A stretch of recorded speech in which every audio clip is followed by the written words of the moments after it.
ආයිබෝවන් නංගි මල්ලි අද අපි සාකච්ඡා කරන්න හදන්නේ 2017 ඕලෙවල් ගණන් පේපරට ආපු කොටස් වෙළඳපොළ සම්බන්ධයෙන් ආපු ප්‍රශ්නයක් සාකච්ඡා කරන්න. ඉතින් මේ ප්‍රශ්නය අපිට ආවේ දැන් එක පත්‍රය තියෙනවා. ඒක පත්‍රයේ B කොටසේ තුන්වෙනි ප්‍රශ්නයේ විදිහට. හරි. අපි වැඩි වෙලාවක් ගන්න මේ ප්‍රශ්නේ පොඩ්ඩක් කියවමු. වරුණ සතුව ඒ සමාගමේ කොටස් 100ක් තිබුණි. මුදල් වර්ෂයක් ආරම්භයේදී ඔහු එම කොටස් වලින් කොටස් 40ක් කොටසක් රුපියල් 210 බැගින් විකුණුවේය. රෝමිලකාංකකෙන් අපෙන් අහනවා ඒ සමාගමේ කොටස් 40ක් විකිණීමෙන් වරුණ ලැබූ මුදල සොයන්න.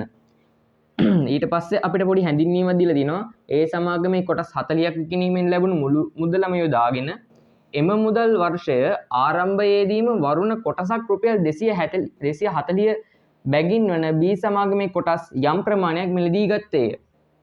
හරිනේ. දැන් ඒකෙන් ඊට පස්සේ අහන අපේ රෝමිලකාංක 2 වරුණ B සමාගමෙන් මිලදීගත් කොටස් ගණන සොයන්න කියලා. හරි. ඊට පස්සේ ආපහු පොඩි ප්‍රශ්නයට හැඳින්වීමක් මුලින් දීලා තියෙනවා. මුදල් වර්ෂයේ අවසානයේදී ලාභාංශ ලෙස ඒ සමාගම කොටසකට රුපියල් 15 බැගින් ගෙවන ලද අතර B සමාගම කොටසකට රුපියල් 18 බැගින් ගෙවන ලදී. රෝමිලකාංක 3න් අපෙන් අහනවා A හා B සමාගම් වලින් ලැබුණු මුළු ලාභාංශ ආදායම සොයන්න. හරිනේ. ඔන්න තුන්වෙනි ප්‍රශ්නෙට එනම් කියෙව්වා. හතරවෙනි ප්‍රශ්නෙට යන්කෝ.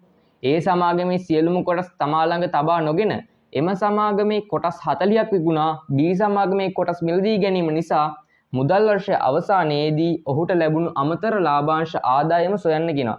ඔය ගාන හදන්න කලින් ඔයාලා දැනගන්න ඕන පොඩි දෙයක් තියෙනවා. මොකද මේ කොටස් වල සම්බන්ධයෙන් තියෙන්නේ. ඒතර මේක වැඩිපුර මෙදලා තියෙන්නේ ලාභාංශ ආදායම කියන එක. දැන් ඔය කොටස් වෙළඳපොළ ගාන හදද්දී ඔයාලා පොඩ්ඩක් ඔය වචන පිළිබඳ අවබෝධයක් තියෙන්න ඕනේ. කොටස් වෙළඳපොළ සම්බන්ධයෙන් එන වචන පිළිබඳ. මම ඒ ගැන වීඩියෝ එකක් කරලා තියෙන වචනයි ගානකුයි වෙනම. ඔයාලා බලන්න සර්ච් කරන්න ඔය වීඩියෝ එකේ ඇති ප්ලේලිස්ට් එකේ මම වෙන් කරලා තියෙනවා. එතකොට මේ ලාභාංශ ආදායම කියන්නේ මොකක්ද? ලාභාංශ ආදායම කියන්නේ මෙන්න මේකයි. කොටස් සියල්ලට දැන් ඔයා හිතන්න සමාගමේ කොටස් ගාන ගන්නවා කියලා. ඔන්න කොටස් ගානට වර්ෂයකදී ලැබෙන මුදලට අපි කියනවා ලාභාංශ ආදායම කියලා. හරිනේ? තේරුණානේ? එතකොට අපි යන් මේ ගාන හදන්න. රෝමිලකාංක 1න් අපි පටන් ගන්න. හරි. අපිට තියෙන්නේ ඒ සමාගමේ කොටස් 40 විකිණීමෙන් වරුණ ලැබූ ලාභය. හිතන්න දැන් කොටස් 40 නේ. එක කොටසක් කීය ගානද විකුණේ? 210 බැගින්. එතකොට අපි මොකද කරන්න ඕනේ? ඒ සමාගමේ කොටස් 40 විකිණීමෙන් වරුණ ලැබූ මුදල හොයද්දී 40ක් තිබ්බනේ. 40ක් නේ දැන් මෙයා විකුණන්නේ. 40ක් තියෙනවා කොටස්. මෙයා විකුණන්නේ එකක් කීය ගානද? 210 ගානේ. එතකොට 40 210න් ගුණ වෙනවා.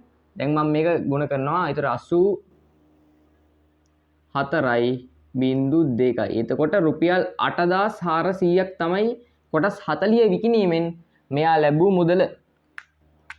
ඒකකේ දාන්න අනිවාර්යෙන් ඈ. හරි. ඊළඟට ඒ සමාගමේ කොටස් 40 විකිණීමෙන් ලැබුණු මුල් මුදලම යොදාගෙන එම මුදල් වර්ෂයේ ආරම්භයේදීම වරුණ කොටසක් රුපියල් 240 බැගින් වන B සමාගමේ කොටස් යම් ප්‍රමාණයක් මිලදී ගත්තේ. ඒ කියන්නේ B සමාගමේ එක කොටසක් වුණානේ රුපියල් 240කට. හරිද? ඒ කියන්නේ අපි කොටසක් B සමාගමේ මිලදී ගන්න ඕන අපි රුපියල් 240ක් දෙන්න ඕනේ. ඒ කතාව තමයි කියන්නේ. එතකොට අපෙන් අහනවා වරුණ B සමාගමේ මිලදීගත් කොටස් ගන්න සොයන්න. එතකොට ඉතින් මොකද කරන්නේ? දැන් මේ ඒ සමාගමෙන් කොටස් 40ක් විකුණුවානේ. ඔය විකුණුම් මුදල යොදාගෙන තමයි මෙයා මේ B සමාගමේ එක කොටසක් රුපියල් 240 වගේ ගානට විකුණන කොටස් ගානක් මිලදී ගන්න. එතකොට මොකද කරන්නේ? මෙයා මේකට දෙන්නේ එතකොට කීයද? රුපියල් 8400 මනේ. එයා ගාව තියෙන දැන්. ඔන්න 8400 බෙදනවා කීයෙන්ද? එක් කොටසක් කීයද B සමාගමේ කොටස්? 240යි. දැන් බලන්න සුළු කරන්න. බින්දුවට බින්දුව සුළු වෙනවා. 24ට 2 ඒවා 12යි. 84ට ඇවිල්ලා 42යි නේ. එතකොට තව බෙදෙනවනේ. 6යි 21යි. දැන් මම පිළිවෙලට ලියා ගන්න. 21 බෙදීම 6 මෙතන බිඳුවයි. දැන් අපි පැත්තකින් සුළු කරලා බලමු කීය දෙන්නේ කියලා. 6යි 6 12 18යි 3යි 2යි කියන්නේ 3යි 6 වරක් 5 30යි. 30 බිඳුවයිනේ. එතකොට මෙයා කොටස් කීයක් කරන්ද? රුපියල් 8400 යොදවලා කොටස් 35ක් යොදා මුදලක් ලබාගෙන තියෙනවා. කොටස් 35ක්. ඔයාලා ගාණක් හදද්දී හැමතිස්සෙම පිළිවෙලකට හදන්න. පැහැදිලිව. එතකොට ගාණ වැරදෙන්න සම්භාවිතාව ගොඩක් අඩුයි. හරි. තව රෝම ඉලක්කාංක 3ට යන්න. 3ට යන්න. මුදල් වර්ෂය අවසානයේදී ලාභාංශ ලෙස A සමාගම කොටසකට රුපියල් 15 බැගින් ගෙවන ලද අතර B සමාගම කොටසකට රුපියල් 18 බැගින් ගෙවන ලදී. දැන් අපෙන් අහනවා A හා B සමාගම් වලින් ලැබුණු මුළු ලාභාංශ ආදායම සොයන්න. ඒ කියන්නේ ලාභාංශ ආදායම මම කියව වර්ෂයකට ලැබෙන වර්ෂයකට වාගත්ත කොටස් ගන්න ලැබෙන මුදලනේ. එතකොට A සමාගමේ කොටසක රුපියල් කීයක් හම්බ වෙනවද වර්ෂයක් අවසානයේදී? රුපියල් 15ක්. B සමාගමේ කොටස හම්බෙන්නේ කීයක්ද? රුපියල් 18ක් නේද? ඔව්. රුපියල් 18ක්. එතකොට දැන් අපෙන් අහන්නේ මේ A සමාගමේ B සමාගමේ වර්ෂයකට ඒ කියන්නේ වර්ෂයක් අවසානයේදී ලැබෙන මේ මුළු ලාභාංශ ආදායම. එතකොට දැන් මේ දෙකේ වෙන වෙනම හොයලා අපි එකතු කරන්න ඕනේ. එතකොටනේ මේ මුළු ලාභාංශ ආදායම එන්නේ. දැන් එතකොට A සමාගමේ මෙයාගේ කොටස් කීයක් තියෙනවද? දැන් 100ක් තිබ්බා. ඔන්න ඔය 100න් මෙයා 40ක් විකුණලානේ මේ B සමාගමේ කොටස් ගත්තේ. එතකොට A සමාගමේ ඉතුරුයි කොටස් 60ක්. නේ? එතකොට මෙයා විකුණන්නේ මේ A සමාගමේ එක් කොටසක් ගියාකම රුපියල් 15ක් හම්බ වෙන ලාභාංශය. වර්ෂයක් අවසානයේදී එතකොට අපි මේ ඉතුරු කොටස් ගන්න හොයන්න 60 15න් ගුණ කරන්න බෑ. ඊට කියන්නේ ඉතුරු කොටස් ගන්න වර්ෂයකට ලැබෙන මුදලින්, ඒ කියන්නේ වර්ෂයකට ලැබෙන ලාභාංශ මුදලින් ගුණ කරන්න ඕනේ. එතකොට තමයි මෙයාට ඔය A සමාගමෙන් හම්බෙන මුළු ලාභාංශ ආදායම එන්නේ. හරි. දැන් මම රුපියල් කියලා දාගත්තා. අපි පස්සේ ගුණ කරමු. දැන් B සමාගම. B සමාගමෙන් කොටස් කීයක් ගත්තද? 35ක් නේ. එතකොට B සමාගමේ එක් කොටසකට කීයක් දෙනවද රුපියල්? 18ක්. දැන් තියෙන ගුණ කරන්න. ගුණ කරද්දී හරි පරිස්සමින් ගුණ කරන්න. වැරදෙන්න පුළුවන් පිළිවෙලක වැඩේ කරන්න. 60 15න් ගුණ කරමු. මං ඉතින් බිංදුව ගන්න නැහැ. බිංදුව පස්සේ දාන්න. ඔයාලත් ඒක පාවිච්චි කරන 6 වරක් 5 30යි. 3යි 6 වරක් 1 6යි 9යි. එතකොට රුපියල් අතන 90යි. මෙතන බිංදුවයි. මතක් කරලා දාන්න. එතකොට රුපියල් 900ක් හම් වෙනවා මේ A සමාගමෙන් වර්ෂයක් අවසානයේදී ලැබෙන ලාභාංශ මුදල ලෙස. කොටස් මෙයා ගාව ඉතුරු ටිකට. ඊට පස්සේ තියෙන අපිට B සමාගමෙන් ගත්ත කොටස් ගන්නට වර්ෂයකට ලැබෙන ලාභාංශ මුදල හොයන්න. 35 ගුණ කරන්න ඕනේ 18න්. හරිනේ. 8 වරක් 5 40යි. 8 වරක් 3 8 16 24යි. 24 4යි 28යි. 1 වරක් 5 5යි. 1 වරක් 3 3යි. බිංදුවයි 13යි 1යි 6යි. 630ක් හම් වෙනව නේද? රුපියල් 630ක් හම් වෙනවා. හරිනේ. දැන් ඉතින් මුළු ලාභාංශ ආදායම හොයන්න කියන්නේ. ඒ කියන්නේ A B දෙකෙන්ම ලැබුණු මුළු ලාභාංශ ආදායම. ඒතර අපි කරන්න ඕනේ මේ දෙක එකතු කරන්න. මම මෙතනින් එකතු කරලා දාන්නම්. බිංදුවයි 3යි 5යි 1යි.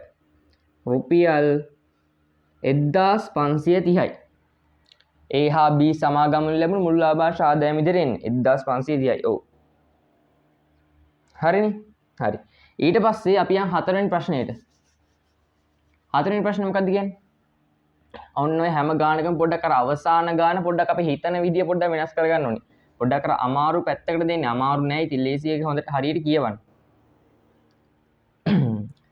A සමාගමේ සියලුම කොටස් තමා ළඟ තබා නොගෙන හොඳට අහගන්න. A සමාගමේ සියලුම කොටස් තමා ළඟ තබා නොගෙන. එතකොට ඔයාලට හිතෙන්න පුළුවන් මේ A සමාගමේ කොටස් ඔක්කොම විකුණුවද කියලා මෙයා. ඔවුන් උතන පොඩ්ඩක් පැටලිවිල්ලක් එනවා වලට. ඒක ලියා ගන්න. නොගෙන එම සමාගමේ කොටස් 40ක් විකුණා. හිතන්න දැන් ඔක හිතන්න තියෙන්නේ පොඩ්ඩක් බලන්න මෙයා ගාව තිබේ A සමාගමේ කොටස් 100ක් නේ. එතකොට මෙයා ගාව 100ක් දැන් අවසානට නෑනේ 40ක් නේ. 40 කියන්නේ 40ක් ගුණා පස්සේ 60ක් නිතුරු. ඔන්න 60 නේ මෙයා දැන් ඔය A සමාගමේ තියෙන්නේ. ඒකට තමයි මේ කියන්නේ A සමාගමේ සියලුම කොටස් තමා ළඟ තබා නොගෙන. ඉතින් එයා ගාව 40ක් නෑ දැන්. 40ක් විකුණුවානේ. ඒක තමයි ඉතුරු 60යි නා ඒක තමයි කියන්නේ. නැත්තම් මේ 100ම විකුණුවා කියලා කියන්නේ නෑ. එම සමාගමේ කොටස් 40ක් විකුණා B සමාගමේ කොටස් මිලදී ගැනීම නිසා. ඒ කියන්නේ මේ කොටස් 40 විකුණලා ලැබුවේ 8400. ඒකෙන් B සමාගමේ කොටස් මිලදී ගත්තනේ. ඒක නිසා මුදල් වර්ෂයේ අවසානයේදී ඔහුට ලැබුණු අමතර ලාභාංශ ආදායම සොයන්න. ඒ කියන්නේ මෙහෙමයි. දැන් A සමාගමේ ඔය කොටස් 40 තිබ්බනම් ඔය වර්ෂයක් අවසානයේදී ලැබෙන ලාභාංශ මුදලයි දැන් B සමාගමෙන් ඔය කොටස් 40 B සමාගමෙන් කොටස් 40 දැන් විකුණලා ගත්තේ කොටස් 35ක් නේ. ඔය කොටස් 35න් ලැබෙන ලාභාංශයේද පොඩ්ඩක් වැඩි කියලා හොයන්නේ. ඒ කියන්නේ කෝකද වැඩි ලාභයක් තියෙන කියලා තමයි අහන්නේ ඉතින්. ඒ කියන්නේ A සමාගමේ ඔය කොටස් 40 තිබ්බනම් ලැබෙන වර්ෂයක් අවසානයේ ලැබෙන ලාභාංශයයි B සමාගමේ ඔය කොටස් 40 විකුණලා ලබා ගත්තේ 8400ක් නේ. ඔය 8400 විකුණලා එයා ගත්තනේ ආයෝජනය කරන B සමාගමේ කොටස් 35ක්. ඔන්න ඔය කොටස් 35න් වාර්ෂිකයට ලැබෙන ලාභාංශය ඔය දෙකේ වෙනස පොඩ්ඩක් කිව්වනම් අපිට හම්බ වෙනවා මේ මුදල් වර්ෂය අවසානයේදී ඔහුට ලැබුණු අමතර ලාභාංශ ආදායම විදිහට. ඔන්න ඔය ගාන පොඩ්ඩක් ඔයාලට පැටලෙනවා. ඒක නිසා හරියට අහගන්න. දැන් ඉතින් මොකද ගන්න තියෙන්නේ? මෙයා ගාව ඒ සමාගමේ කොටස් 40 තිබ්බනම් වාර්ෂිකයට හම්බෙන්නේ කීයක්ද? රුපියල් 15ක් නේ එක් කොටසකට. දැන් ඉතින් මම මේක සුළු කරන ට්‍රික්ස් පාවිච්චි කරනවා. 15 සරක් 4 ඉතින් 15 දෙකක් 30යි. එතකොට 60යින් 60යි අර බිඳුව දාන්න ඕනේ. රුපියල් 600යි. එතකොට ඔය රුපියල් ඔය කොටස් 40 ඒ සමාගමේ තිබ්බනම් වාර්ෂිකයට මට හම්බෙන්නේ ඔය කොටස් 40 රුපියල් 600ක්. මොකේද ඒ සමාගමේ තිබ්බනම්. දැන් B සමාගමේ මෙයා මේ කොටස් 40 විකුණලා කොටස් 35ක් නිගන්න පුළුවන් උනේ. ඔය කොටස් 35ට B සමාගමෙන් දෙන්නේ කීයද වාර්ෂිකයට? එක් කොටසකට දෙන්නේ 18යි. ඒක රුපියල්. දැන් බලන්න. දැන් ඉතින් 35 ගුණ කරන්න ඕනේ 18න් අපි ගුණ කරාද කලින්? ආවෝනේ. රුපියල් 630ක් හම්බ වෙනවා. දැන් ඔයාලට මේක බැලුව බැලමින් පේනවනේ ඒ සමාගමේ කොටස් තියෙන එකද වාසි B සමාගමේ කොටස් තියෙන එකද වාසි කියලා. බලන්න ඒ සමාගමේ ඔය කොටස් 40 තිබ්බනම් රුපියල් 600යි හම්බෙන්නේ. හැබැයි B සමාගමේ කොටස් 40 විකුණලා ලැබුණු මුදලින් B සමාගම ඒ කියන්නේ B සමාගමේ කොටස් 35ක් ගත්ත නිසා එයාට වර්ෂයක් අවසානයේදී පොඩ්ඩක් රුපියල් 630ක වැඩි මුදලක් හම්බුණා. එතකොට ලාභය කීයද ඒ දෙකේ? ඒ කියන්නේ පොඩි B සමාගමේ ලැබුණු ලාභය කීයද? මොකද කරන්නේ 630න් 600 අඩු කරනවා. ඒ කියන්නේ B සමාගමේ වැඩිනේ මුදල. ඒ කියන්නේ අමතර ලැබුණු ලාභය තමයි හොයන්නේ. පොඩ්ඩක් අර වැඩියෙන් ලැබුණු ලාභය. එතකොට රුපියල් 30ක අමතර ලාභාංශ ආදායමක් B සමාගමේ තිබුණා ලැබෙනවා කියලා තමයි පෙන්වන්න කියන්නේ. හරි නේද? හරි. ඔන්න එහෙනම් අපි 2017 ආපු කොටස් වෙළඳපොළ සම්බන්ධ ආපු ප්‍රශ්න හැදුවා. තව මම මේ වගේ ප්‍රශ්නයක් හැදුවා. ඔයාලා බලන්න මම ප්ලේලිස්ට් එකේ තේමෙන් කරලා තියෙනවා. ඊට පස්සේ මේ කොටස් වෙළඳපොළේ කොටස් ටික හැඳින්නුවා. එහෙනම් හැමෝටම සුබ දවසක්. ප්‍රශ්න ඇති වෙන කමෙන්ට් එකේ අහන්න. මොකක් හරි ගැටලුවක් තියෙනවා නම් 078යි 116යි 7380 කියන WhatsApp නම්බර් එකට මැසේජ් එකක් දාන්න. හරි. එහෙනම් හැමෝටම ආයිබෝන් සුබ දවසක්. හොඳට විභාගෙ ලියන්න.